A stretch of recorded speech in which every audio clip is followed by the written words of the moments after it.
All And right. ladies and gentlemen, boys and girls, welcome to another edition of the Morphinominal Hockey Show. It is I, Mike, being joined once again by our good friend Toru Masamune. Toru, welcome back to Yes. the show. You got a break last time. Jeff was on. Now you're on. Yeah. There you Yeah. go. There you go. See? So, it was good. It was good to you gotta spread out the love, right? We actually had to get an actual Power Ranger on the show.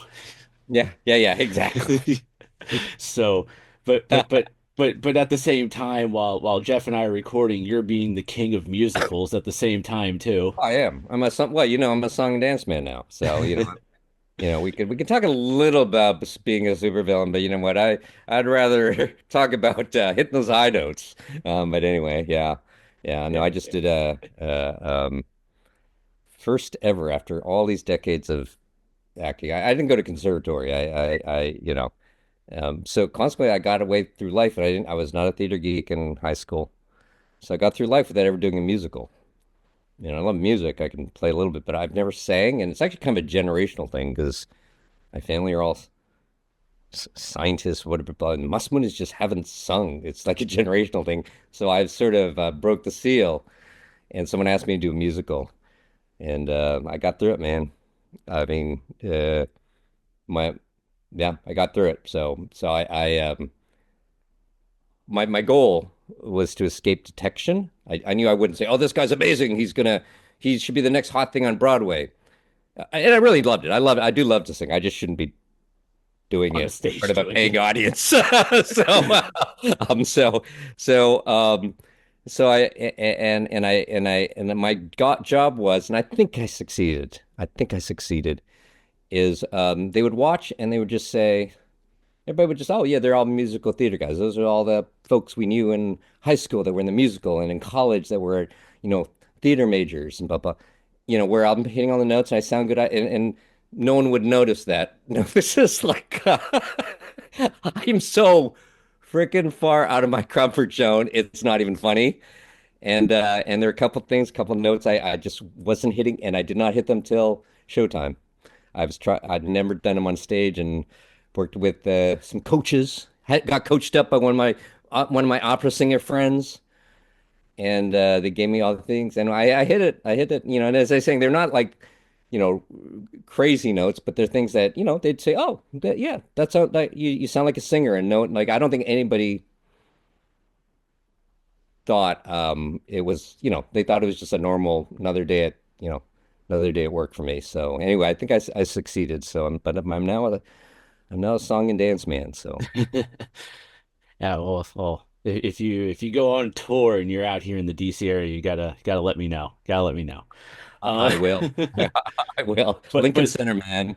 but obviously people are not here to listen to us talk about musicals. Musical theater. Although one day we might do T the More Phenomenal Hockey Show the musical just as a joke. Uh, Absolutely. Oh, I told you. I was thinking you and I should write the Slapshot the music. I think we might. Slapshot the musical. I think we might. I don't know. Yeah, I'm it's just out saying. there. It's out there. Just saying. Anyway.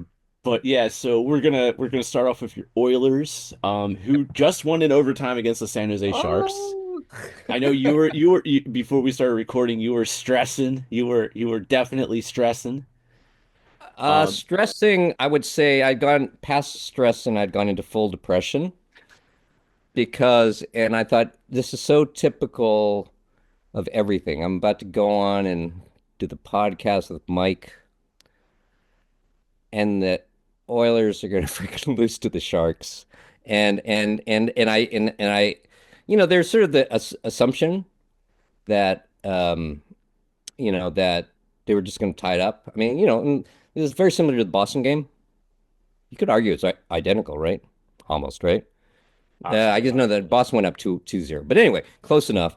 So, they're just going to come back, and Boston was, that was a little scary because, man, those guys are great, on defense. I mean, they were just choking off the Oilers. It was, Well, first off, Boston does not have a great defense. What it is that they were kind of put into a position where it's like we're gonna try to take our strengths as a team, to Yeah. hide our weaknesses because Yeah. Yeah. keep in mind, Boston recently fired Jim Montgomery, Yeah.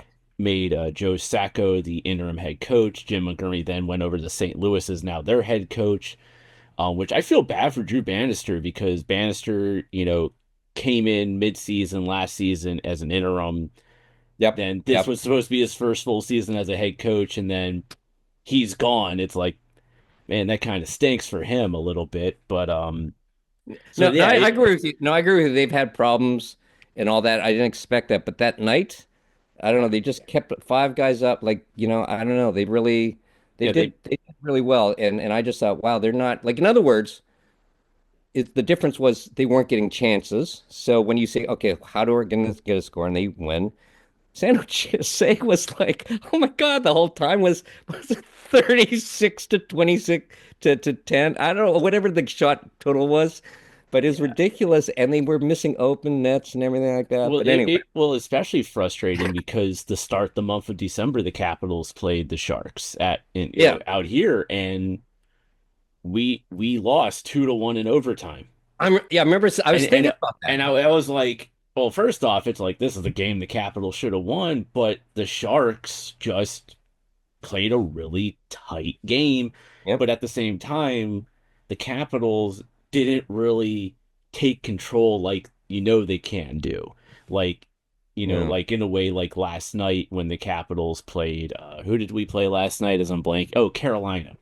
Okay. And ironically tomorrow we play, or at the time of you listening to this today, we're the Caps play the Kings. That's right. You play the Kings. So I'll be there. Oh, cool. I'll be thinking of you. Yeah. And I'll be thinking of you, even though they're technically not your team. Then yeah, well, they're my They, second favorite team, but yeah. right now I kind of don't want them to do well for obvious reasons.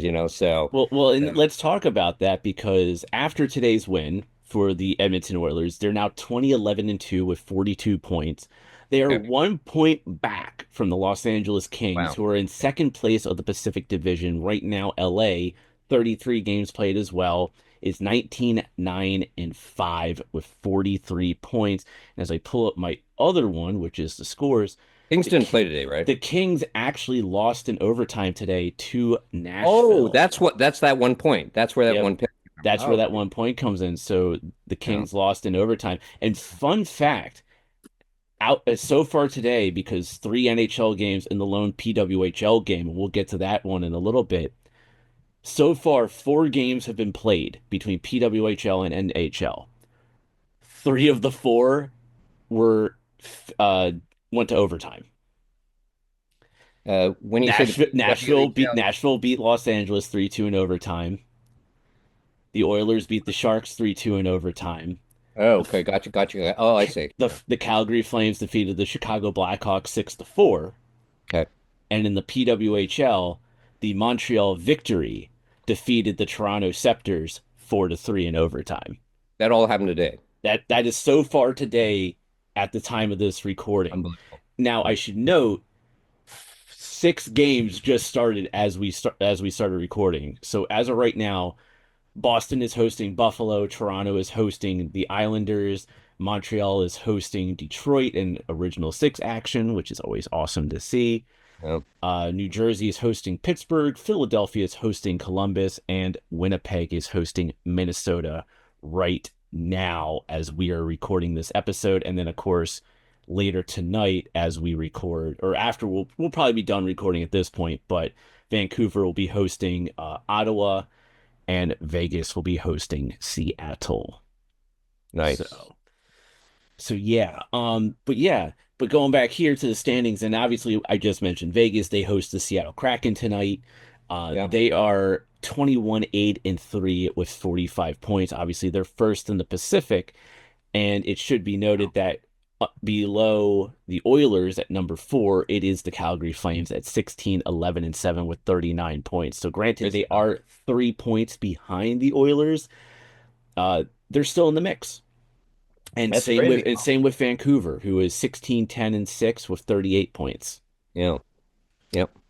That's wild. And so it's kind of an interesting time. And now I kind of feel like, now's when we really got to take standing seriously. It's getting to that Mhm. point.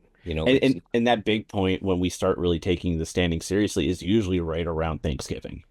yep, yep. Yeah. That So here that we are. that that kind of dictates to you a lot where teams kind of stand at that point right there. Yep, yep, yep. So it's a good. It's good to see the Oilers. Starting. Well, it's interesting, and I think I agree with it. I know this is Knobloch always says that there are, and I agree with it. Watching the games, they actually have never been playing badly, but I still love the thing very early on. I think we talked about it on an early podcast where Knobloch did a post game interview, and he's just talking about stuff. You know the way he is. He's very thoughtful, and he goes, "Yeah." He kept on saying, "I think we're playing pretty well," and they actually were. I was watching them, and they said we just have to, concentrate on, a few things like scoring goals and winning games. I'm like, yeah, that would be good to work on. And now I don't know. He's saying a lot of it's just puck luck. Now the pucks are going in. Now the games are now we're winning the games. I don't know. It's weird. It's weird to think that. It, well, I guess luck plays into things, I suppose. I don't know. It's very strange, but at least now it's nice to see the puck going in. And when I watch them, um, I don't see them making too many mistakes, and even defense, which obviously was the big complaint. Well, not only that, but the last time we spoke, McDavid was out of the lineup because Oh, he you're was out right. hurt at the time. It was dark. It was dark back then. I I know. Now that you mention it, I said, wow, those were dark days. But We now were we were so innocent then. I know, but now I look and I I watch the wins, and they're not like I hope we win. It's like let's win this game, and I don't they're sometimes get sloppy, and I don't know what the slow starts are about. I really don't know. Uh, Part of it I was thinking they just went through a string of tough opponents, and maybe they had their foot off the gas. I don't know what it is, but even Boston, that was such a slow start, and I don't know what that is, or whether they can even afford to do that any longer. Just give away the first Yeah. period. Well, I mean, we'll talk about stuff like that with the Caps in a little bit, but Yeah, focusing on the Oilers, like right now, looking at the team stats, Leon Draisaitl leads the team with 23 yeah, goals, yeah, 27 assists for 50 points. McDavid is right there with 15 goals, 30 assists, which actually leads the team with assists and yeah, 45 points. Um, Last time we spoke, Zach Hyman was not doing very well yeah, at yeah. the That's right. time. That's right. And That's right. now he's That's right. fifth on the team Yeah. in scoring. He has 11 goals now, six assists for 17 points, and is now a +7. So Zach Hyman is somebody who's really turned things around, especially since coming back from injury Since the himself. injury, and I think he scored every game since the Yeah, injury. Is that? he's been scoring. I mean, all I know is he's been doing great in fantasy for me. So, Yeah, but um, I think he scored every. I mean, he scored a couple when coming back. Maybe in the first two games he came back, and he's been scoring. I think he scored every game since he came back, which is yeah. Well, let's actually take a look. I'm pulling up Zach Hyman's stats right now, and picking we're gonna look at the nose. game logs. So it doesn't have today's game, but I do know he scored a goal in today's game. Yeah. So dating to December 5th, which is when he returned from injury, which was against Columbus. He Yeah. had two goals in the game in his return. Then a goal against St. Louis, was held pointless against Tampa, had a Oh, he goal was. against Minnesota, had a goal against Vegas, had two goals against Florida, had a goal and an assist against Boston on the 19th. And then as I pull up fantasy hockey, because that's how I do things here, Right. uh, if the thing wants to load for me, there we go. And it says here Zach Hyman had a goal in today's game as well. So yeah, he's pretty much scored at least a goal per game Per since game, returning yeah. from injury on December 5th. So per game, yeah, yeah. I guess Yeah, Tampa. so he's had a very good December where his Ugh. October he had a goal and an assist. So 2 points in the month of October. Right. And then for the month of November, which he played from November 3rd to November 19th, he had a goal and assist to start the month, a goal. So one, two. He had 2 goals and 4 assists before his injury in November.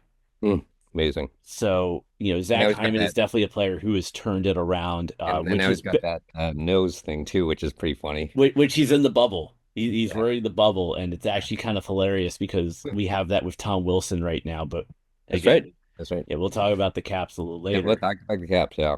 Yeah, Um, and here's a funny thing. I shared this podcast in a bunch of Facebook groups, and one of them is like a Capitals one, and they decline this podcast post every time. And I'm like, well, I'm talking about the Capitals. But apparently they don't like the fact that I save the Capitals for later in the show. And I I see. start with like the Oilers or the last episode with the Maple Leafs with Jeff. Yeah, And I'm yeah, yeah. like, come on now. It's like That's funny.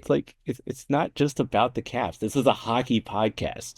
It is, At and least I that make sure we talk about the Caps. well, I mean, you know what's kind of interesting now too is now I feel like it is becoming about the NHL, not the individual teams, because the teams kind of have they're on their way, and it'll be fun talking about the Caps because I'm really been I've watched a few of those games too. So but I'm sort of feeling like now everything's coming to play. We're kind of okay. We have to worry about what our other teams doing, and because really, I mean, I don't think we're hard on thinking about the Stanley Cup, but it's we're everybody's starting to think playoffs now. So I mean, we're starting to funnel towards that. And yeah. that's everybody. And So I think people forget that because people are like, "Oh, well, you're a Caps fan. You should only care about what the Capitals do." It's like, no, I'm a hockey fan first yeah, because if I don't know what the rest of the league is doing, that's going to affect how I'm feeling about my team, you know, which comes absolutely, second. So it's like absolutely, if the Caps are doing great, that's awesome, but how are the rest of the teams in my division doing? yeah, absolutely, What are the absolutely. teams in the rest of the conference are doing? Yep, yep, yep, yep. So it's like those things, it's like you got to be paying attention. You just can't be like going, who cares? Like who, Just who, because you don't just because you don't like the other team. It's like, yeah, I get it. It's not your team, but you should be paying attention. You should be caring because what they could be doing could be affecting your team, yeah. you know. This Um, is I had a little moment though because it was fun. And I guess it's we'll get to the Caps, but and I did by the way, there's some reason why. Oh yeah, it was a Tampa game. I don't know why. I don't know. I was going. I want I'm basically I go into my ESPN Plus or wherever they always have the game there, and sometimes I can't watch it live because whatever life. yeah, yeah, yeah, And or I go blackout restrictions. and I'm thinking, well, I don't think there's any blackout. I think sometimes they just don't bother playing something, and I'm going, what? And they said, well, let's put it in your my stuff category. No, I just want to watch the game anyway. Long story short, and I wait for 3 hours after the game's over, saying, okay, now. And I know there's no restriction. It was not on ESPN. It was not, there's no, they just decided, I know this guy's an Oilers fan, so we're not going to show him the Tampa game. Anyway, so I watched it, but that was the night of the Stars game so I watched Stars Caps that night. Right. Yeah. And I missed like half that game because I was playing hockey.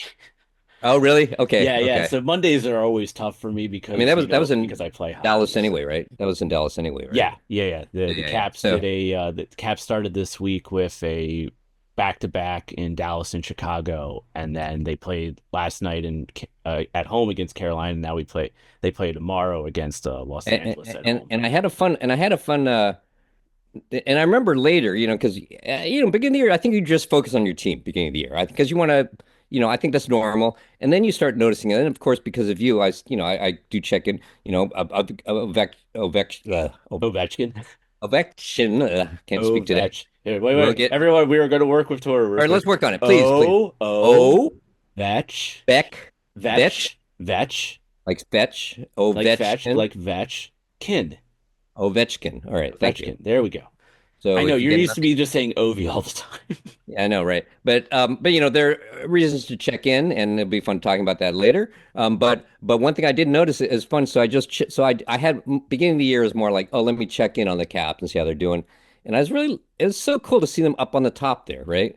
Yeah. And I kept on thinking, oh, that's cool because just based on all the chatter there was at preseason, it sounded like, oh, it's going to be about Ovechkin and And the gold chase of Gretzky. gold shield, and and this thing, and that will take the distraction off the rebuilding of the team. I'm going, oh, they're at the freaking top of the league, Yeah. their division, and I got really excited tonight. And then, as we discussed, remember we were kind of hoping by the time we meet again, Oilers will finally be playing their game, and Ovechkin will be back in the ice. So not almost close, We're almost close, there. Well, but we almost. do have an update on that one. Yeah, okay, I'm On looking that forward to second, that. we do have an So update on anyway, that second one. but I had this moment. I think great, and I thought how great it is that both our teams are doing well. But then I had this really funny moment of wow, potential Stanley Cup. I mean, I was thinking, wouldn't that be wild if just for this podcast, if there was like, is that's that's doable, right? Caps, Oilers, Stanley Cup. That's doable, Yeah, right? let's do it, and then you and I will just make some stupid wager about like something that we can't, neither of us can deliver on, and Yeah, yeah. And I'm thinking, oh, that would be funny, but I'm not uh, thinking about that right now. too far. Is that too Yeah, it's much? too It, far. it's a little, it was a thought. I agree. That's too much. But Yeah, there's a little thought. I thought I sort of chuckled. it's one thing where it's like a joke. Yeah, let's joke about it, but it's another Yeah, yeah. thing No, no, when no. No, meaning a yeah, joke, not within them, yeah. within the context of us. Oh yeah, yeah. Because if we did that, we would hate each other on a few, right? Don't you think? Oh, especially the Come on. fact that the Caps and the Oilers play each other next month. Yeah, yeah, yeah. I mean, The, but don't you see that if they got to that playoff situation, we'd come on after certain games. I don't think we would hate each other, but we would definitely be trash talking each other.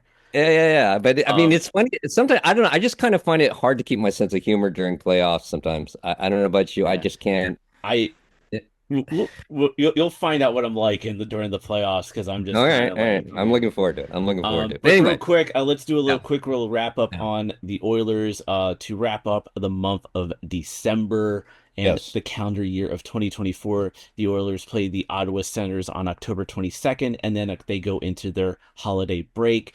And then when they come back on the 28th, they travel to Los Angeles to play the Kings. yes, And then the next day, on the Sunday, the 29th, visit the Anaheim Ducks. And then on December 31st, New Year's Eve, they host the Utah Hockey Club. And then just to look at the rest of that week, they host the Anaheim Ducks on January 3rd, and then they visit the Seattle Kraken on Saturday, January 4th, which actually is the beginning of a 4-game road trip that also sees visits in Boston, Pittsburgh, and Chicago.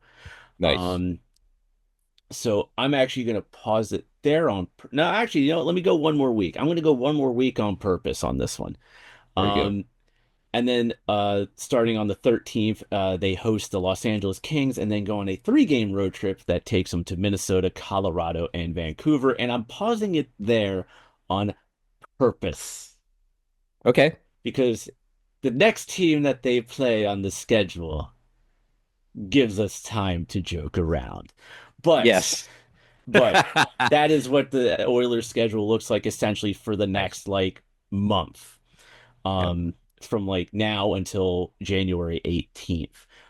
So with that, Oh, we're and just really actually quickly, you might maybe a live during the game emergency podcast might be something yeah, to think about. we could. I mean, it's possible. Something to think about. But Like maybe but with third period, third but with period. that, Yeah. we're actually going to go on a break, or correction, Toro is going to go on a little bit of a break. Yes. And when we come back, I will be joined by the head coach of the Minnesota Frost and former Washington Capitals defenseman, Ken Klee. And we are back from the break here on the More Phenomenal Hockey Show. Toro's taking a little break, and I'm being joined now by the head coach of the Minnesota Frost and former Washington Capital player, Ken Klee. Ken, welcome to the show. Thank you so much for joining us. You bet. Thanks for having me. So I want to jump back a little bit because we are at the time of this recording 3 games into the season. Do like a little bit of a preview. You won the championship last season, the Walter Cup with PWHL Minnesota. What was it like to win the championship last season and then go into the off season, make some of the changes that you did preparing for this season? Yeah, no, I mean, it was great. I mean, it's so hard to win in pro sports, and with just 6 teams and with the talent being so even, it could have been any one of the six. I think going into it could have won. I just think our team really stepped up. I mean, we figured out ways to win games. We played tight games, overtime games. We just did the little things really well, and I think that's why the ladies had success, and it was certainly a heck of a run. And it should be noted that when you came back from the World Championship break, you went on a 5 game losing streak going into the playoffs, and there was a doubt of whether or not you were going to make the playoffs. So, what was it like having that in your mind when you went into the playoffs a little bit? Yeah, I mean, it certainly wouldn't be what I would recommend, like going into playoffs on a losing streak. But it was just one of those things. We lost a couple of tight games. We got tied with like I think 1 second left on the clock in one game. Another game, we had the lead 3 times. We figured out a way to lose. It was tough. I think a lot of it was, some of our players. Obviously, we had predominantly Team USA players, and losing that gold medal game in overtime.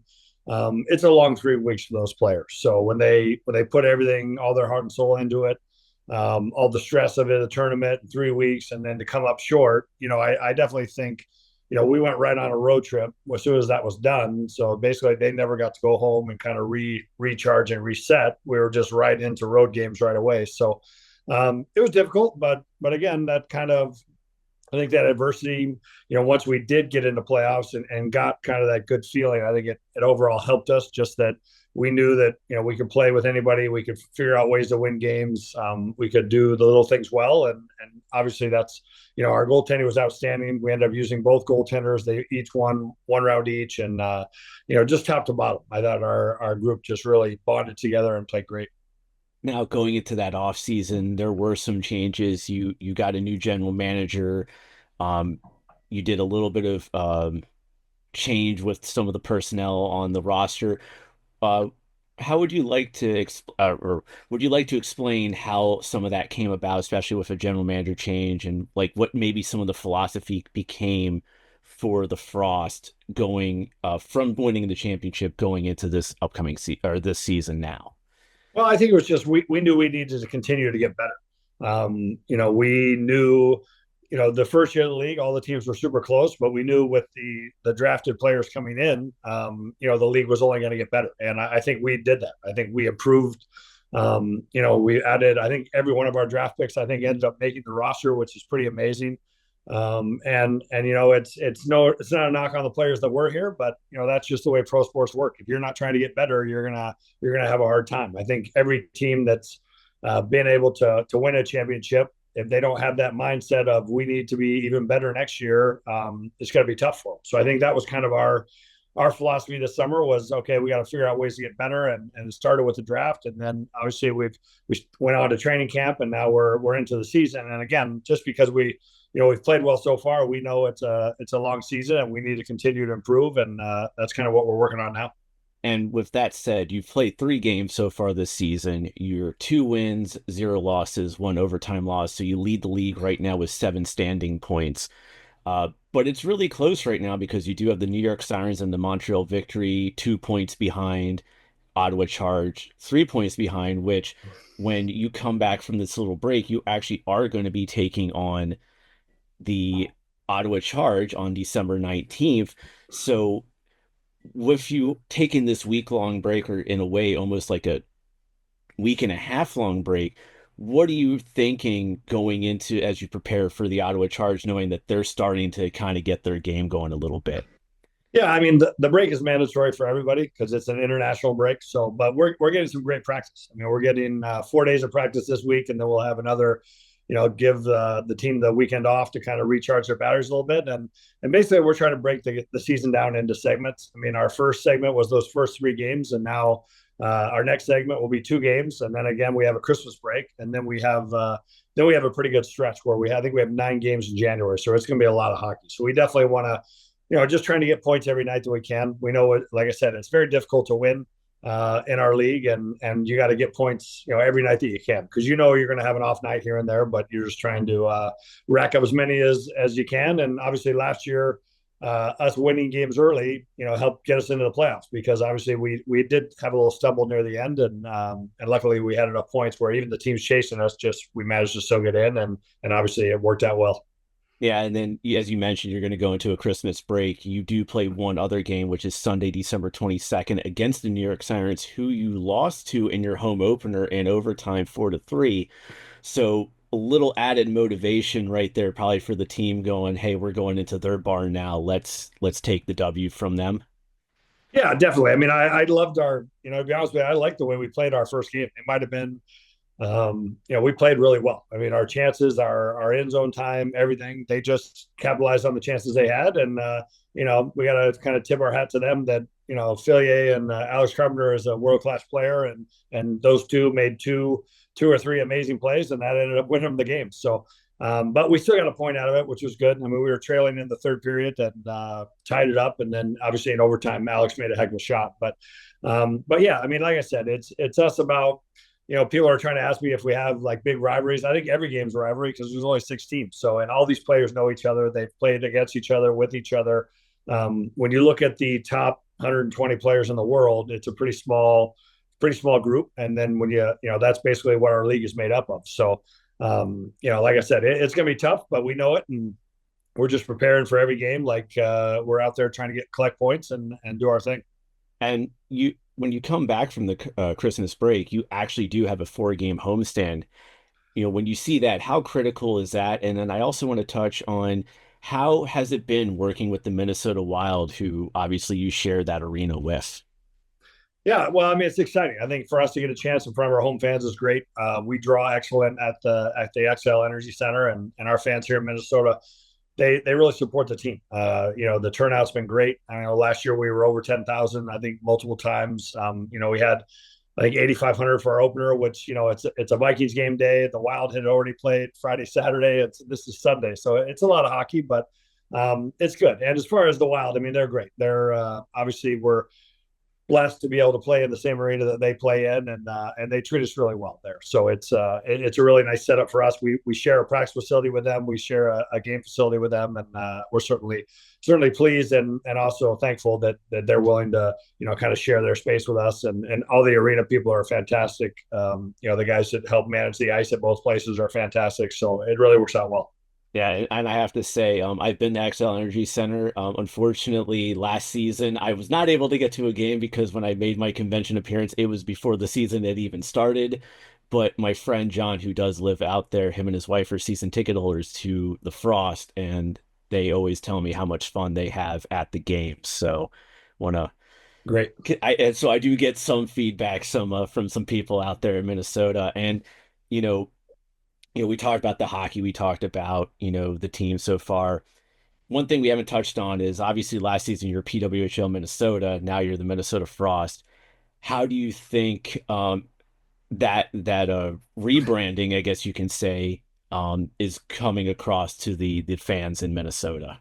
Yeah, no, I think it's great. I mean, I'm really happy to be the Frost. I think PWHL Minnesota is a mouthful for me to say for sure, and I know for a lot of people. So, but yeah, just now that we're the Frost, and all the branding and the logos are out there. I see little kids walking around with Frost sweatshirts and hats and that sort of thing, which is great to see.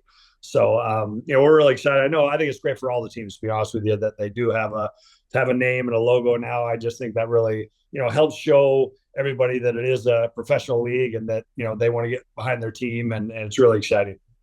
So I gotta ask this. Obviously I'm partial to purple. It's my favorite color. But if you couldn't pick the Frost, which team do you think has probably the best name, look, type of thing for when it came to the rebrands? I don't know. I mean, I think they all look pretty cool, and they're all obviously different colors. I don't know. I kind of like the Chargers logo, to be honest with you, because I think it kind of resembles the Sens a little bit with the C kind of looking like the O, and I think it's just it's a pretty neat looking logo on their thing. We haven't seen it yet live, so but I've just seen pictures, but I thought it looked pretty sharp. So, but like I said, now all the teams' jerseys are looking good, and it's like I said, it's certainly good for them to be able to have their own logo, their own team name. We're still under one league, but still to have your own is pretty special.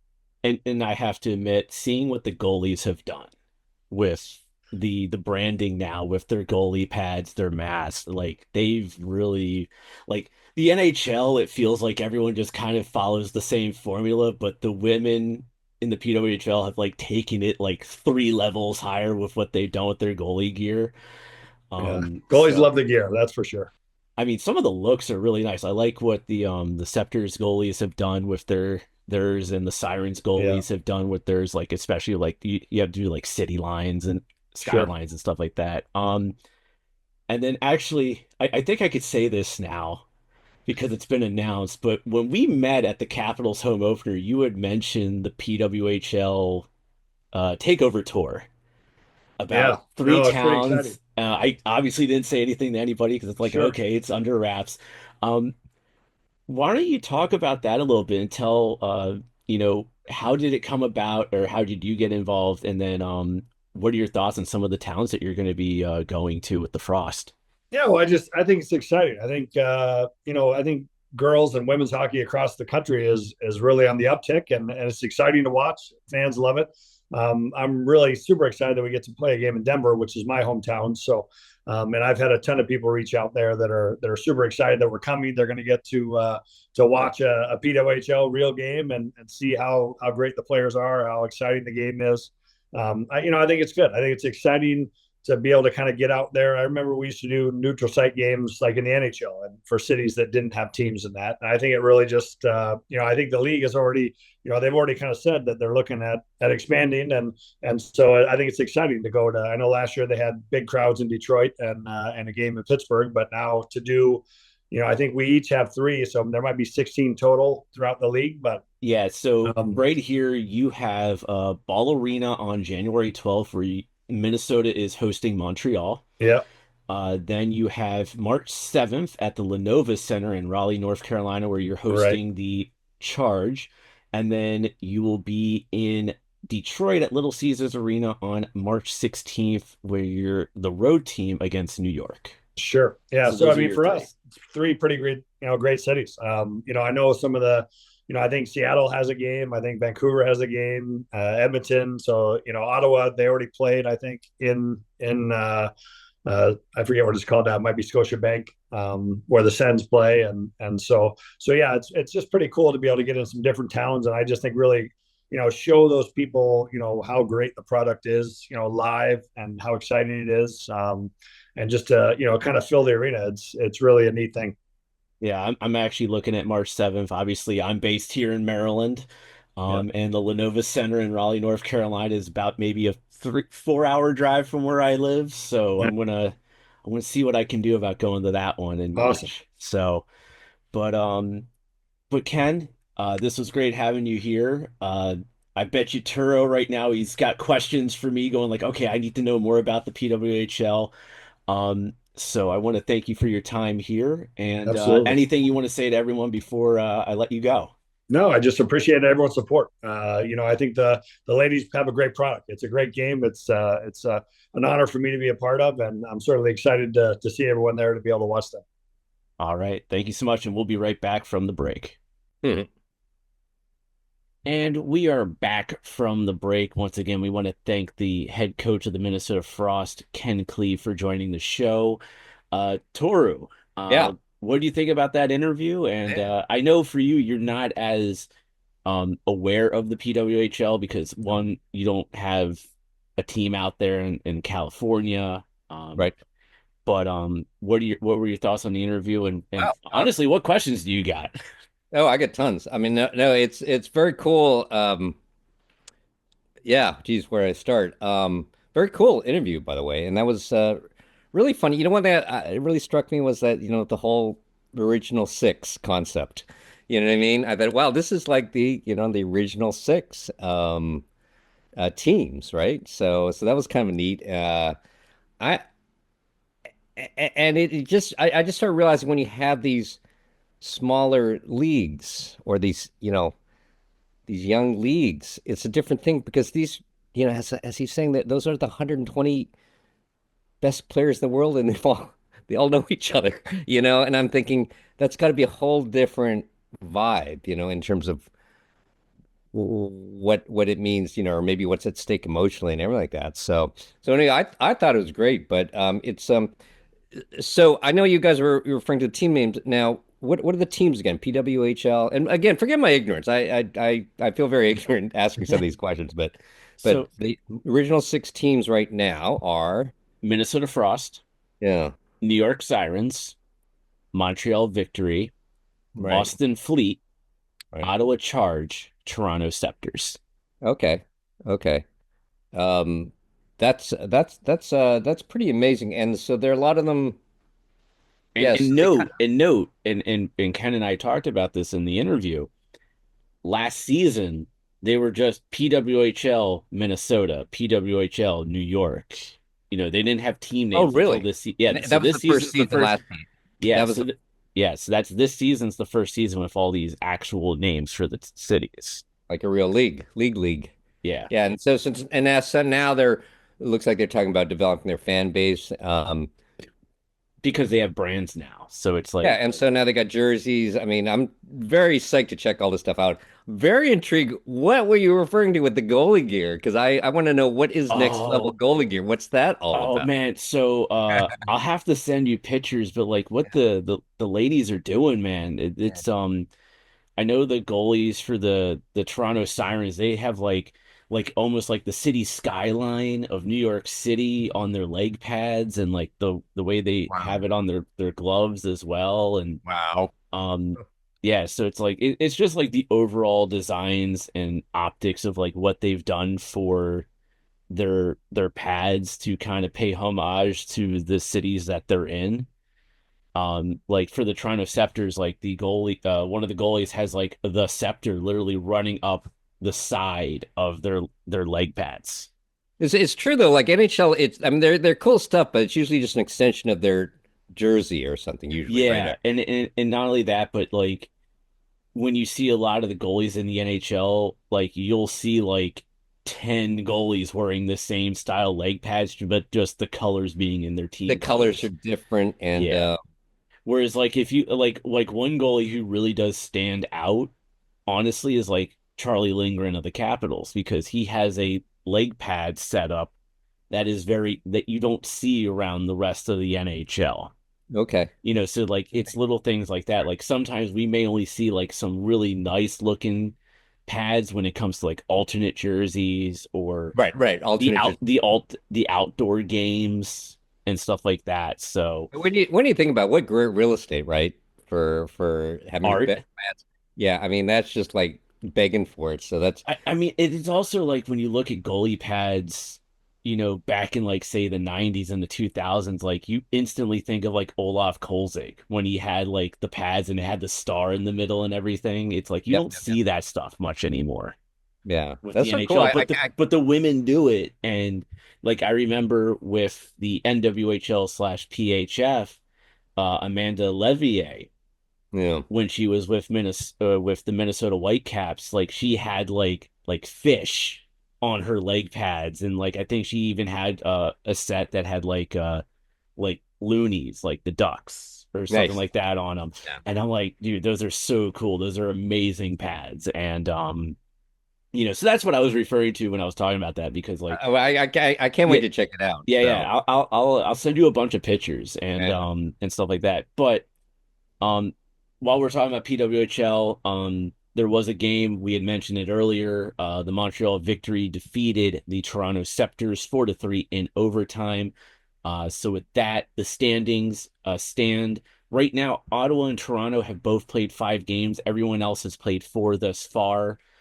Um, right now, Minnesota is sitting atop the league with 10 points. They're 3-0-1 currently, and Obviously, when I interviewed Ken, there was a game that they were getting ready to play, and I just accidentally deleted the thing I needed real quick. Uh, as I pull it back up real quick, which was Thursday, December 19th. Obviously, my interview with Ken was recorded on December 11th. So Minnesota dominated Ottawa 5-2 at home at the XL Energy Center in Minnesota um, on December 19th. Minnesota is back in action tomorrow in New Jersey at the Prudential Center where they play the New York Sirens. How many Um, games do they have in a season?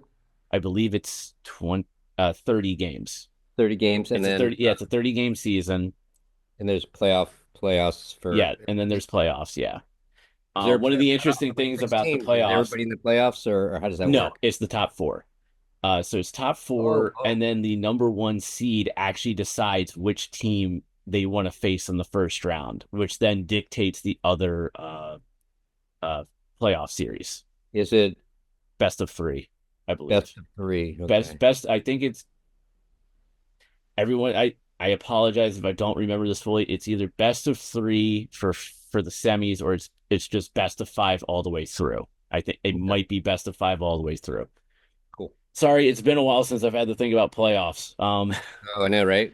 But And that's but wild. yes. So right now, Minnesota is in first place with 10 points at 3-0-1. The New York Sirens are in second place right now with 8 points at 3-0-1. Sorry, I don't do the overtime win thing. I do it as just wins, losses, overtime losses. That's just how I remember it. But I should note to you, Toro, Yeah. that a regulation win is 3 points, an No, really. overtime win is 2 points, and an overtime loss is 1 point, and a regulation loss is 0 points, which honestly is how it should be in the Yeah, NHL. that makes more sense because otherwise, yeah, that kind of makes more sense. So Now, I had a so question. but that does explain why they do it the way they post it, where it's like win, overtime loss, loss. So I get Right. it, but for me, it's always just wins, losses, overtime losses. That's Now, just now I how had a my question. mind works. And I had a question too. You said, I guess the PWHL Minnesota last year won the championship, correct? Did I hear that Yes, correct? yes. So are They they beat Boston. okay? Now, are they just the dominant team? Are they the team to beat right As now of right now, they in are. general? I would say as of right now, they are. Like right now, they're if you look at it from the perspective of regulation, they are undefeated in regulation so far. Oh, okay. Okay. Um, so obviously on Sunday, December 22nd, when they visit the New York Sirens, that will obviously be a test because the Sirens are in second place and are literally only 2 points behind Minnesota in the standings. Um, with Montreal's victory today, they now are third with 7 points, and they are 3-0-1, two of those wins being overtime wins. For the actually no, correction, 3-1-0, Right. with two of the wins being overtime wins for Montreal. And then in fourth is the Boston Fleet with 6 points. They have two wins, two losses, no overtime losses. And then the Ottawa Charger in fifth with 4 points. They're 1-3-1. And the Toronto Scepters are also 1-3-1 with 4 points, as they are both near the bottom of Hmm. the league right now. But there's still a lot of hockey to play. Both Ottawa and Toronto have 25 games left to play. The other four teams have 26 more games to play. So it's still very early Hmm. right now, but still very exciting stuff happening. One thing I loved what he was talking about too, just because I sort of think about, just personal journeys, even, the whole idea where they kind of went to, they were just losing in overtime, but nonetheless, a sort of a string of losses towards the end, which again, they said front load the points. So they were in good shape. But I just thought when he was talking about maybe it's not so bad to go into a little adversity going into the playoffs, which I thought, yeah, it's interesting. There's something to be said for that, in hockey and in life, because I find that it's weird and no one likes adversity. I personally can do without it, but I got to say, a lot of my success, I kind of feel like in life has been based on that, and I kind of feel like it's interesting that he brought that up, and it's not like they were like they became bad all of a sudden. They were just Yeah, they just came out of the break really, yeah. flat And it's because weird, and it is weird because the hockey gods, right? I mean, yeah. I don't know, no one knows how that works, so um, And keep in mind, like Toronto was the first place team last year. Like they were above and beyond everyone else last season. And you're talking about they NHL, no PWHL. PWHL, Yeah, okay. the Toronto PWHL Toronto was like the number one seed, and they selected at the time a struggling Minnesota as their semifinal opponent.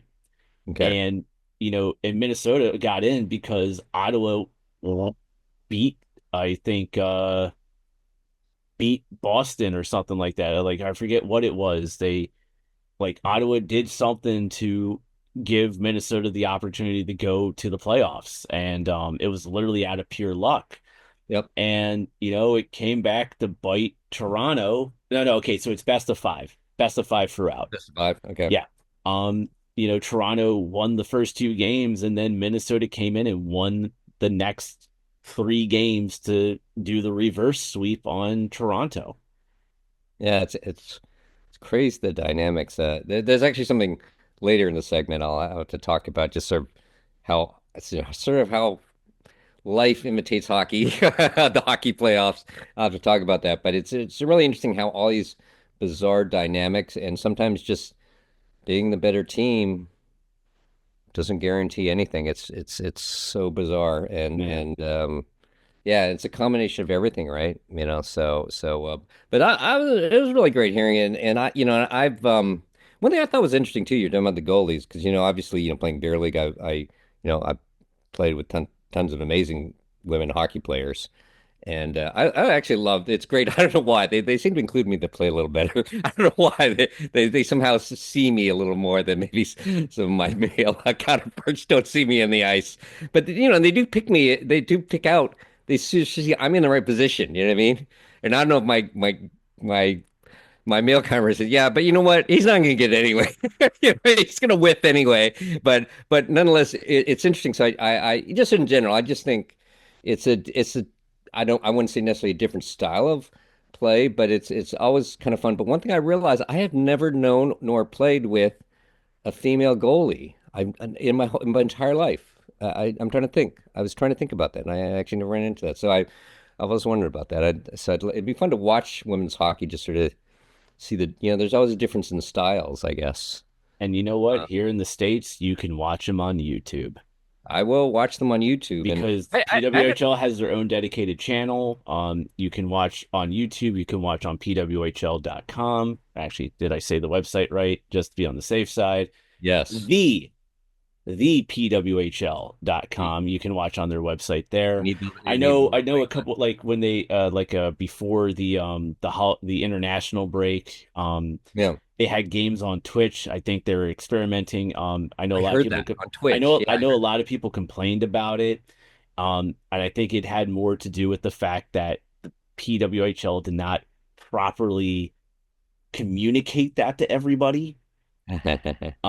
But like honestly, when the NWHL was first starting, and even when it was became PHF, they utilized Twitch and they made sure that they communicated that and they put it out there all the time. Like, hey, you can watch us on Twitch, because obviously they have TSN and CBC for Canada, and they have Nesson for Boston, and I believe last season they had something for Minnesota. I don't think they have it just yet, but like for everywhere else, like we can watch on YouTube or we could watch on Twitch, and Eh, I which mean, is look, which is nice. worst case, I can always just Google PWHL and it's going to take me somewhere, right? Yeah, yeah, Worst case.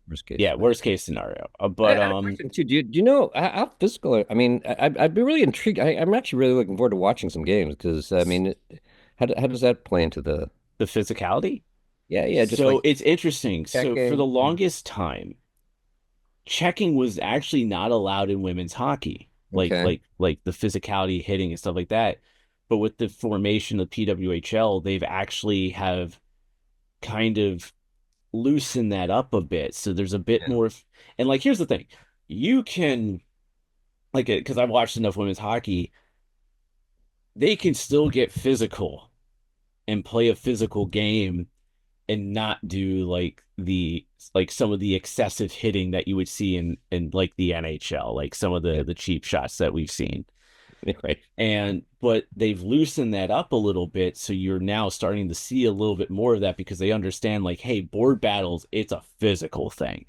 Oh yeah. And you got to throw that weight around a little bit in those board battles to, assert positioning or try to strip the puck off somebody or, so it I haven't been able to see too much yet, just simply because, when they're playing, I could be at a Caps game or, Right. but I try to watch the highlights as much as possible. But, I definitely think they've definitely loosened up a little bit on the physicality, not calling it as a penalty as much now, Right. Right. which is probably for the better of the game too, because I've always heard the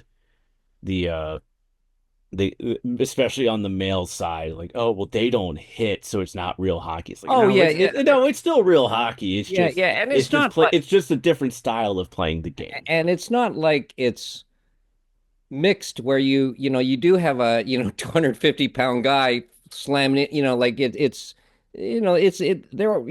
there's a certain even playing field that, yeah, sure, why don't they take hits on each other, because it is part of the game, for sure, Yeah. right? And hopefully fights won't start. Well, I don't know. Maybe fights will start breaking out. I don't know.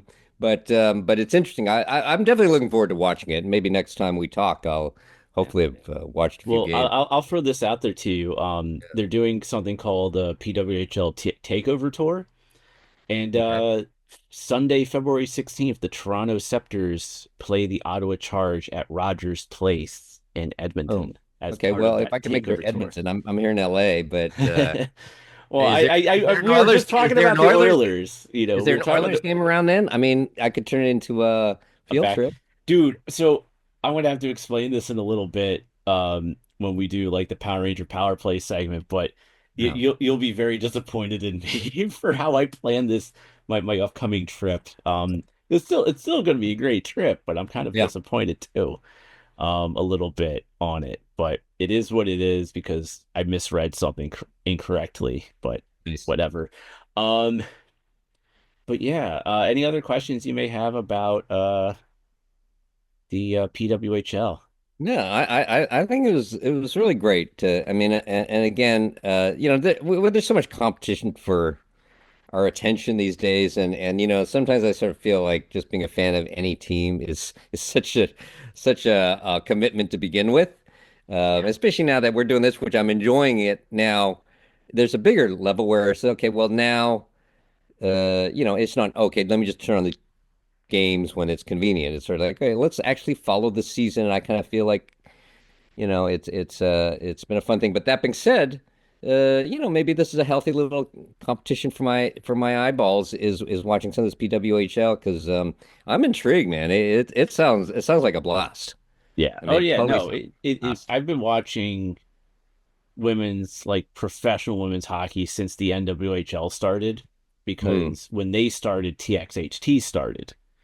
So Okay. I automatically, I said, hey, you're starting up. I'm starting up. Can I get press credentials? There And you go. like, so I was interviewing the players and Jenny Scrivens was Great. one player that I can always talk about, who is the wife of Ben Scrivens. Okay. Sorry for referring to her as the wife of Ben Scrivens, but no, no, no, that's a legit thing, because, and I'm glad I kind of did it now because I can explain this to Turo because, when you see these players who are like Sarah Nurse, she's obviously the sister to Darnell Nurse of the Edmonton Oilers, Right. but to just go out and just say like, oh, well, she's just the sister of Darnell. Like, no, she Right. is a Right. credible athlete in her own right. Like, in a Yep. way, you can look at Sarah Nurse and go, oh yeah, Darnell is her brother, you Right. know. you can more downplay Darnell and like, or when you see Darnell Nurse play, it's like, oh yeah, he's the brother of Sarah, Yeah. you know, Well, because yeah, yeah, she's just as absolutely. good in her own right, but like, you know, and I brought up Ben Scrivens because obviously he was in the NHL. He played for the Oilers, Right, right, um, right. and he played for Montreal as well. But I remember interviewing her a lot. I interviewed, quite a few people that first year. Second year, it kind of died down a little bit because just, I'm not going to go into all that stuff, but you know, like obviously communication stuff was always a thing, but yeah,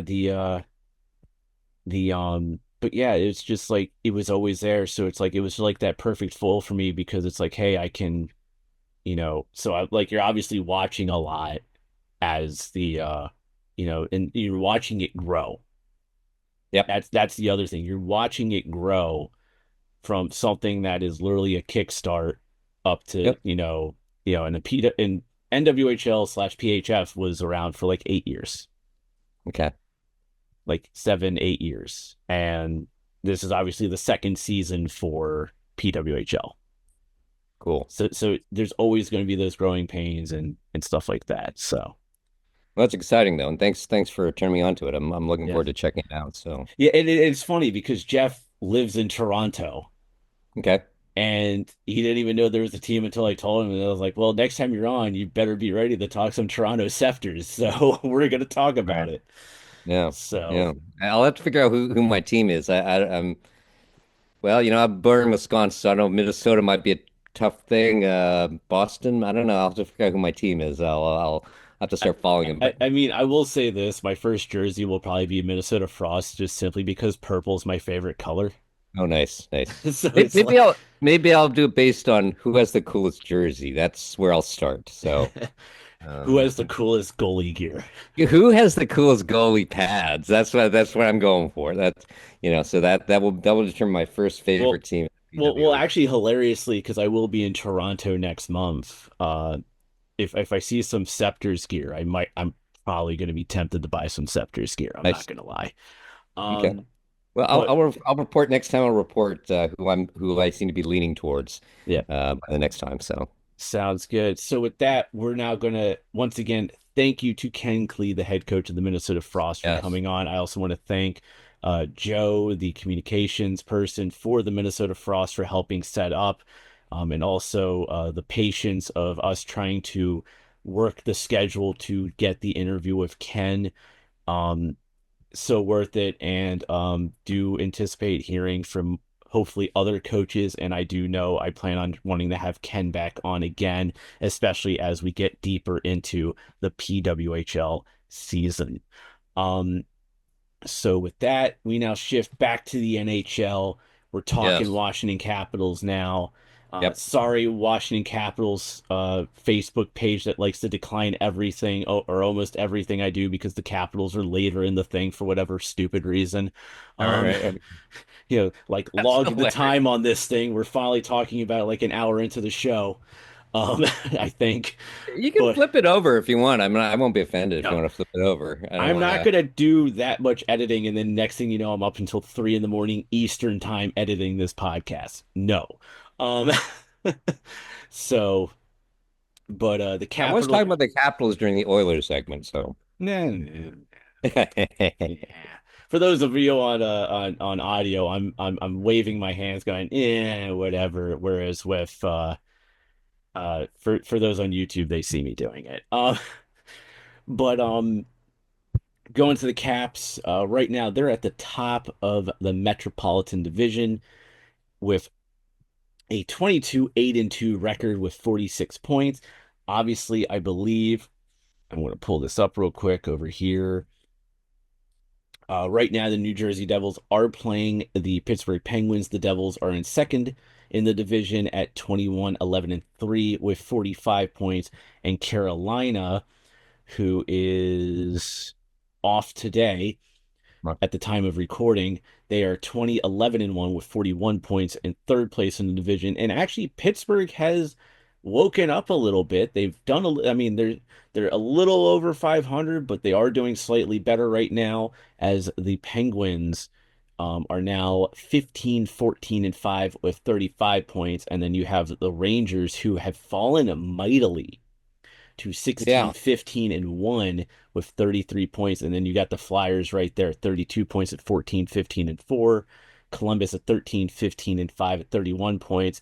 And then the Islanders in last place in the division where they belong at 12, 14, and 7 with 31 points.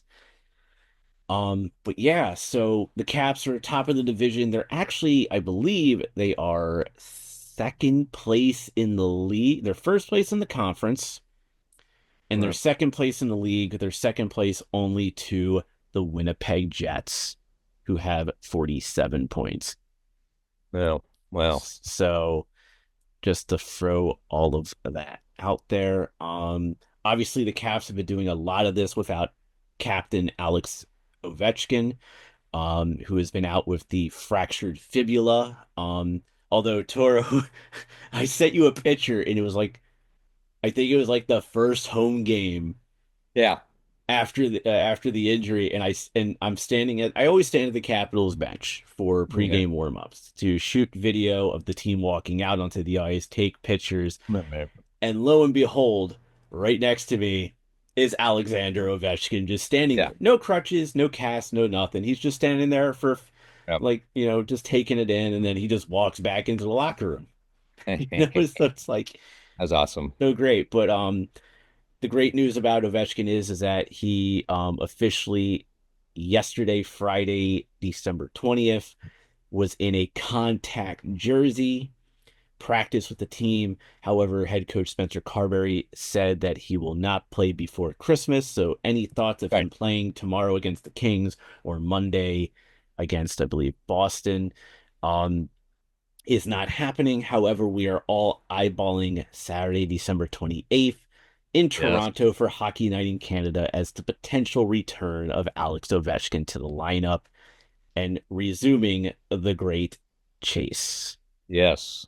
But hilariously, when I bring that up, Dylan Strome has stepped up. Connor McMichael has stepped Yep. up. Alexei Oh, Protas has stepped up. Tom Wilson has stepped up. Pierre-Luc Dubois has been getting more points. Jacob yeah. Chychrun has stepped up. Dylan Strome leads the team in scoring with 11 goals, 27 assists, and 38 points. Connor McMichael just surpassed Ovechkin in goals last night, um, Nice. scoring his 16th of the season. He's got 12 assists for 28 points. Protis is 12, 15 for 27 points. Ovechkin is fourth on the team in scoring still with Hmm. 15 goals, 10 assists, 25 points. And then Tom Wilson, 13 goals, 11 assists, 24 points, which rounds out our top five. Well, And man, Tom Wilson, I mean, dude's in a bubble just like Zach Hyman right now. right. Takes the puck off the cheek from a Jacob Chychrun shot from the point, has to get tended to, comes back out, and he ends up scoring 2 goals and wins the game for the Capitals against the Canadians, man. It's like, It's just it's inconceivable how tough these guys are. I mean, it's I don't know. it also comes down to the line about Tom Wilson of, we are literally seeing the next captain of the Washington Capitals once Alex Ovechkin retires. Yeah, And that absolutely. is Tom Wilson. One thing I did note, watching um the Stars game, because for some reason ESPN Plus decided not to show my Tampa game, but anyway, but it's great because I really thought, you know what, I want to sit down and watch a Caps game curtain to curtain. Whoops. Sorry about that. I just want to watch it curtain to curtain. You know what I'm saying? And so that was Yeah. really great to actually have that. And one thing I got to say, man, Tom Wilson, and the numbers may support this. He just seems physically like much larger than everybody else on the ice. I mean, like I don't know. I mean, I guess he's not. How what is he like 6'4", 6'5"? What is? I mean, he's not. I know he's, but he's not like he looks like he's like to me. He looks like he's like 6'8" or something crazy like that. And he just looks to me. He always strikes me as noticeably larger than everybody else out there. So. Anyway, So that's let's see here. He's fifth. Trying he's to big too, so I don't know. I just one, noticed two, that. Just three, sort of something four, I noticed. five. So he's fifth. I'm trying to see if they have hits, but I'm not seeing that on here. So let's do it this way. Uh, does it show hits on here? It does not show hits on the NHL Hmm. website, but he definitely Okay. throws the body around. Yeah, no, it's just great watching him play. I think he's fantastic, and yeah, and that just says a lot. Just taking that puck in the face and scoring some goals. I don't know. I love that stuff. I love that Oh stuff. I yeah, wish I was like that. I'm definitely not. but But but then you got to talk about the goaltending for the Caps. yeah, Logan Thompson, yeah. 16 games played, 12-2 and 12-2 and 2. Mm, Charlie Lindgren, 16 games played, 10-6 and 0. mm. Thompson has a 2.48 goals against average and a .911 save percentage. Lindgren has a 2.59 goals against average with a .905 save percentage. Okay. So they are doing very good right now Oh, no, with they're the great. goaltending. I mean, yeah, And last night, here's the thing. You didn't find this out till after the game, yeah. but Charlie Lindgren, who has probably the save of the season, Okay. won with what that cartwheel kill catch save that he made. If you haven't seen it, I'll send it to Oh, you. okay. Yeah, yeah. Please send me the link. I love this. I love that kind of. It's actually on my on Instagram. It's in my Okay. personal one. It's in my stories. Okay. Okay. Um, Just send it to me anyway. I love that kind of oh stuff. yeah, but he does like the Hashik Brodeur wall, like the kick the leg up and Yeah, yeah. catches it, and he does the spin on his back and everything, and Wow, really? yeah, Okay. it was great. It was amazing seeing that live Okay. last Where, night. where, But where, but yeah. here's the thing. We didn't know this until after the game. Lindgren was vomiting during the intermissions because he was battling the flu while playing the game. And like you did when we watched him play, you didn't see a guy who was battling the flu. You saw a guy who was so locked in. Like the only goal he gave up was just like a really good shot that was able to find that little bit of space between him and the post. It's amazing too when you think about something like the flu versus some joint injury or something like that, or even muscle contusion or something like that. Flu is like brain fog, and that can't be good for a goalie. So I Oh, don't. absolutely. I mean, that's all reaction. I mean, that's one thing, but we've all had the flu and we know what we're like. Like, huh? I mean, that's, and I don't think that's a good thing a goalie can do. So that's But I know Sammy Silber of the Hockey News, she's called it a Jordan-esque game.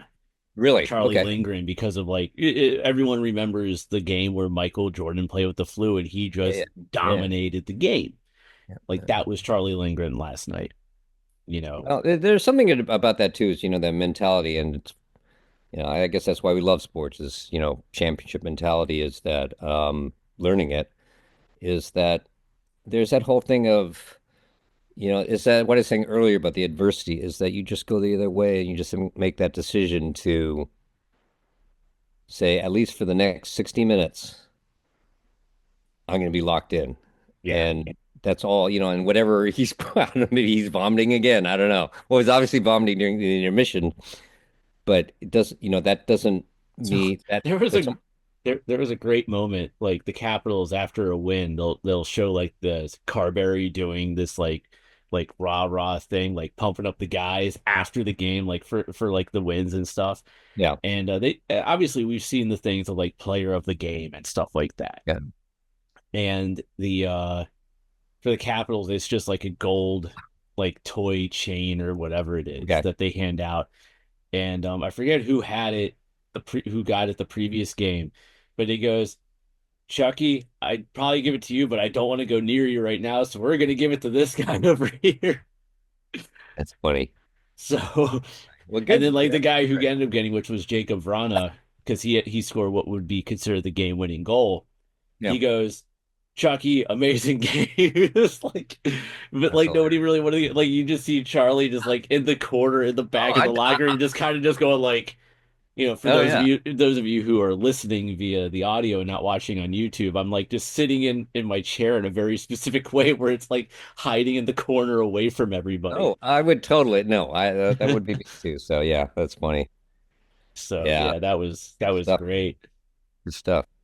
That's So, good. You guys having season's going well. Season's I going mean, well. I mean, it's going well, but at the same time, there's a little bit of frustration going on at the same time because, and I talked about this with Jeff when we recorded on December 6th, which was the Okay. December 7th episode that we released, Yep. which ironically we were watching the Caps Leafs game at the same time while recording that episode. Right. But like the game before, the Caps lost in overtime to the Sharks 2-1, Yeah. and like that was a game that the Capitals should have won. Oh, absolutely. Absolutely. But then when you go into a game against Toronto, it's like, okay, that's a toss up. That could go Toronto's way, that could go the Caps' way. Montreal, that should probably be more of a Caps win. Columbus, probably a little bit more of a Caps win. Buffalo I've should. always wondered though how much of that, again, championship mentality is like underestimating an opponent Oh and yeah, knowing and and knowing but there are no easy wins in the yeah, NHL. and but go to the when you watch the Stars Caps game, and then the next night Yeah. when the Caps were in Chicago, Caps had a 1-0 lead, but that's against the team, in my opinion, Dallas. It can go either way. Right. Right. Right. Right. But when you go up against Chicago, which is obviously in a rebuild, they're building around Connor Bedard. Oh, absolutely. That's a game you got to win. Yes, you have to But you win it. blew a 2-goal lead and you lost Yep. three to So a lot two. of that, I don't know, and it's human nature. I think part of it, I would think that wins against you know, anybody that's good, playoff teams, I guess, if you will, um, take a lot out of you, and maybe I don't know. I guess maybe it's human nature, but that's sort of that weird thing of like, there are no easy wins kind of thing, and I don't Well, know. I mean, I don't know that mentality. I mean, I don't know how to. That's the human nature aspect it's of. like the line that I said to Jeff on the last episode, and that was, you know, the teams that you're supposed to beat or the teams that you're likely to lose against, you win, but the teams you're supposed to beat, you lose. And for Yeah, whatever reason, that happens a lot, especially in hockey. yeah.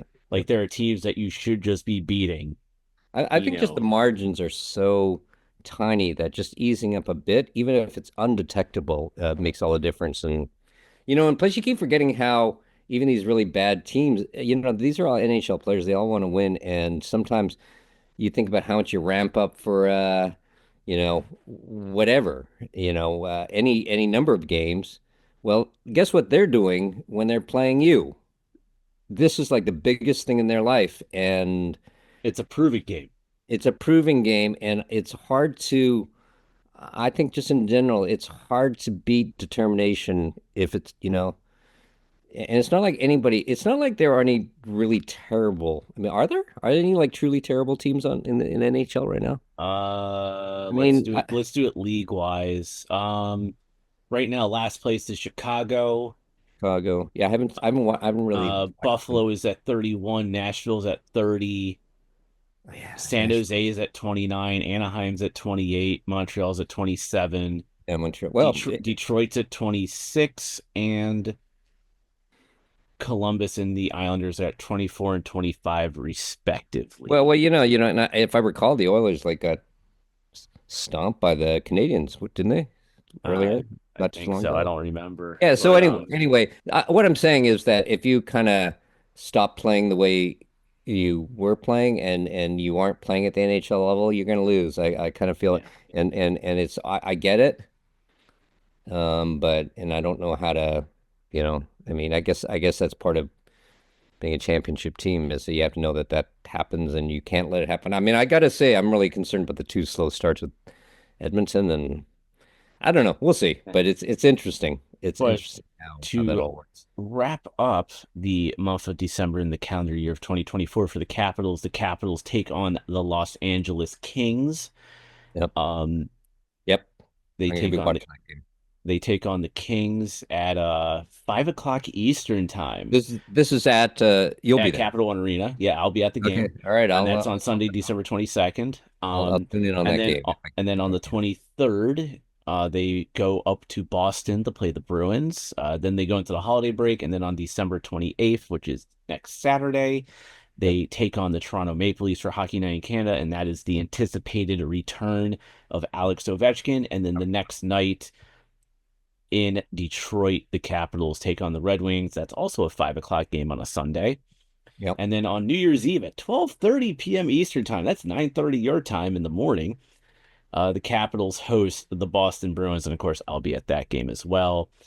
And then January 2nd, the Capitals host the Minnesota Wild and then host the New York Rangers for a 12 p.m. game on ABC against the New York Rangers on Saturday, October 4th. Then on January 4th, I'm going back in time now. Yep. January 6th, they travel to Buffalo. And then January 8th and 10th, they're at home against Vancouver and Montreal, respectively. And then on the 11th, they're in Nashville, which is the second game. The Capitals will be wearing their home helmets with their road jerseys. I Okay. just want to throw that out there. And then on January 14th, they host the Anaheim Ducks. Then they travel to Ottawa on the 16th, and then they are at home against Pittsburgh on January 18th, and we'll hold it there as that is like the next like month for the Washington Capitals. Because then the Capitals go on a 5-game road trip over the next 2 weeks, which allows me to take advantage of something. Okay. I'm going to Toronto at the end of January while the Oh. Capitals are on their road trip. Interestingly, no, the Capitals are not playing the Toronto Maple Leafs. Actually, I think when they play the Maple Leafs on the 20 on next Saturday, I think that's the last time they play Toronto for the season. Yeah. But I could be wrong about that. Let me just do a quick little look. Yeah. So when the Caps play them on the 28th, that's actually the last time they play them for the season. Yep. But I am flying up on January 29th. That night, I'm going to go see the Maple Leafs play the Minnesota Wild. Oh, okay. I see where this is going. Yeah. And Yeah. then on January 30th, I'll be back at Scotiabank Arena to actually see Sum 41 in concert. And Okay. it's their final show. Okay. And then the 31st, I fly home. Nice. And Nice. hilariously, on February 1st, the Toronto Scepters are at home. Oh, okay. Okay. And I made the mistake of flying home on the 31st instead of on the 2nd, which is okay by me because I probably couldn't have afforded to stay out an extra 2 days in That's right. Toronto. That's right. That's right. But yeah, I'm also doing a visit to the Hockey Hall of Fame, which will be my third time going. Wow. And Well, that'll be something. oh yeah, it will be. And it'll be a fun little trip. I'm hoping to see Jeff up there and maybe a few other Oh. Power Rangers who live up in that Oh, I area. didn't. Is he Toronto based? I didn't Yeah, realize yeah, that. Jeff's Toronto based. Yeah, shoot. That's why we were doing the whole Toronto Caps game thing on the last episode. Okay. All right. Nice. Nice. Nice. Nice. So but yeah. And Wow. Amazing. yeah, yeah, Say hi for definitely. me. We didn't talk at the convention, did we? I didn't meet Jeff. I Yeah, we haven't did. met. No, no, you and Jeff. I Yeah. don't think so, but I brought him up to you because we had been talking about like, oh, we should do a Yeah. hockey panel at the next Power Morphicon in 2026, and then it came into this conversation like, oh, well, let's do a podcast. Well, You this will know, be that'll be the great pitch for next year's for the yeah, for 2026's Power yeah. Morphicon. It's like, well, Let's we say have Jeff, Toro, and Mike, oh yeah. and these other Power Ranger actors. They do a podcast together talking hockey. Can we talk hockey at Power Morphicon? Oh man. But yeah, so that's this next pretty much month for the Caps. Obviously, we got 2 games against the Bruins. divisional matchups against the Penguins and the Rangers. And then, you know, some hope. It'll be interesting to see Minnesota come to town. It'll be interesting to see Vancouver, see what they're up to at Yep. that point. Same.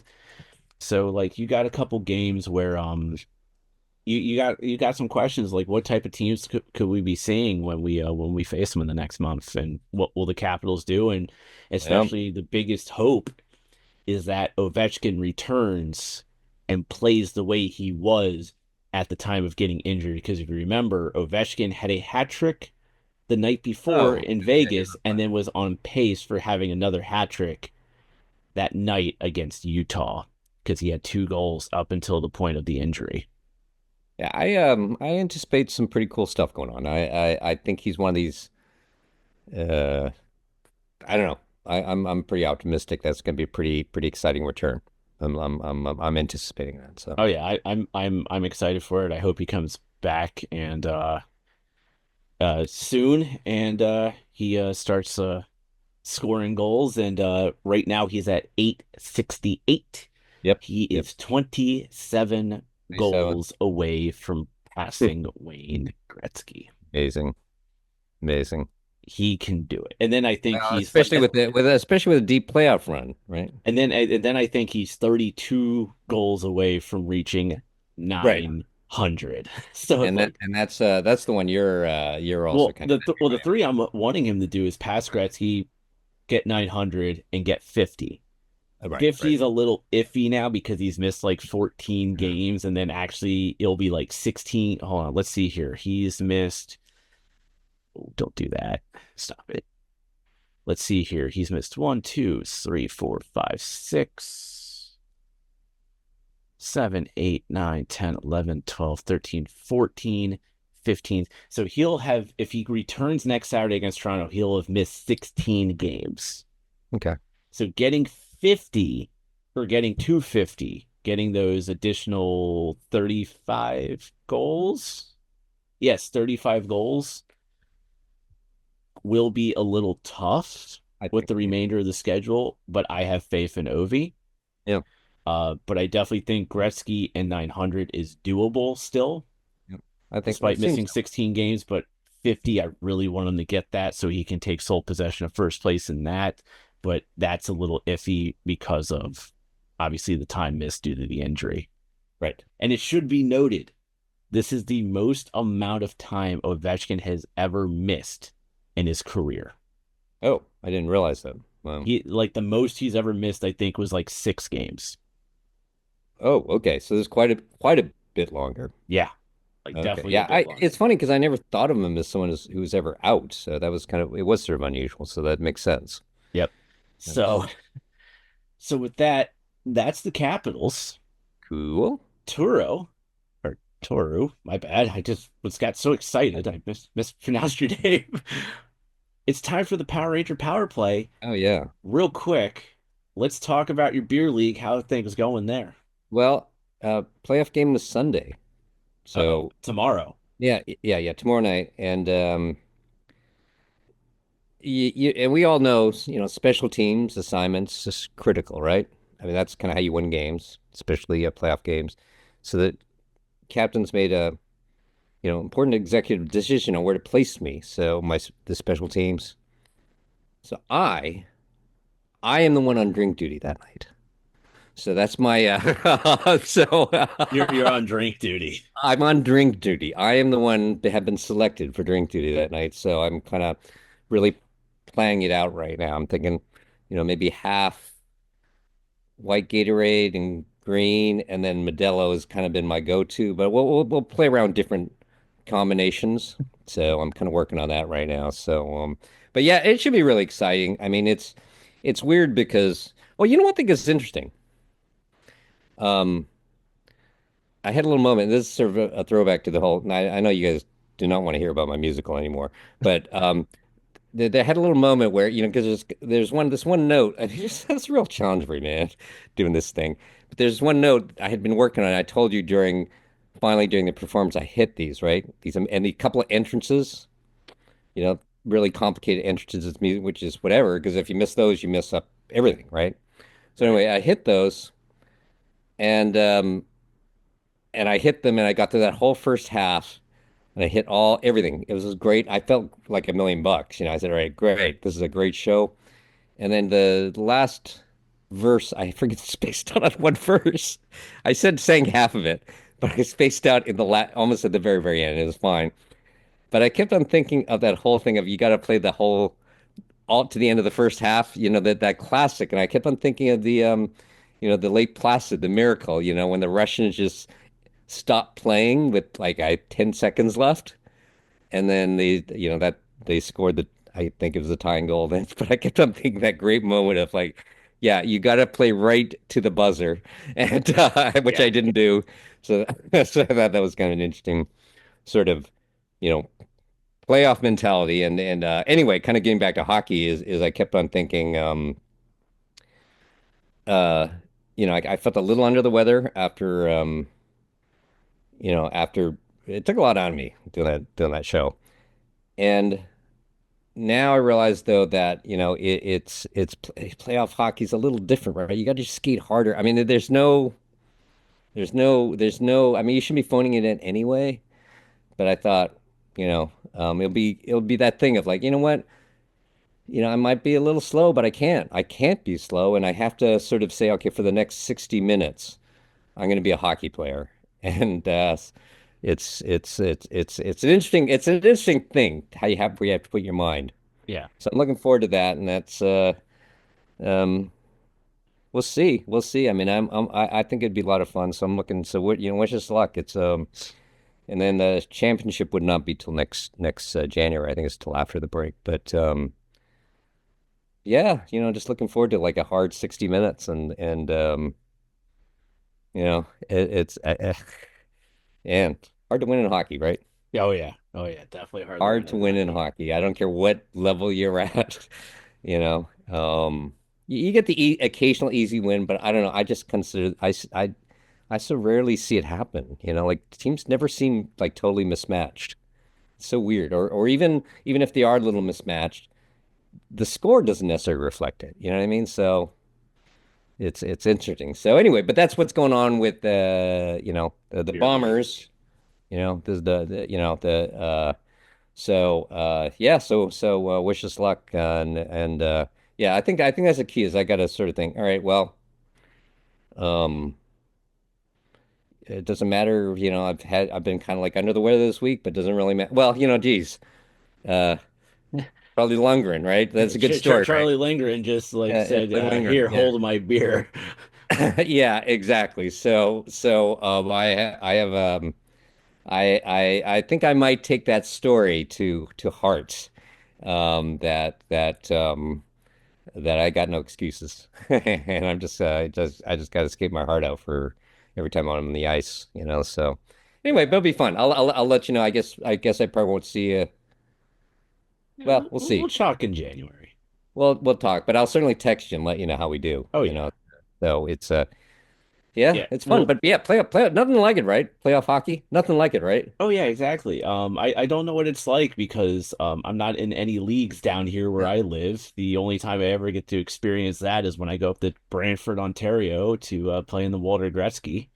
Yeah, yeah. And I'll be finding out about that. I'll be getting dates for that actually probably around the end of January. Probably when I'm actually in Toronto, I'll be getting the dates for that tournament.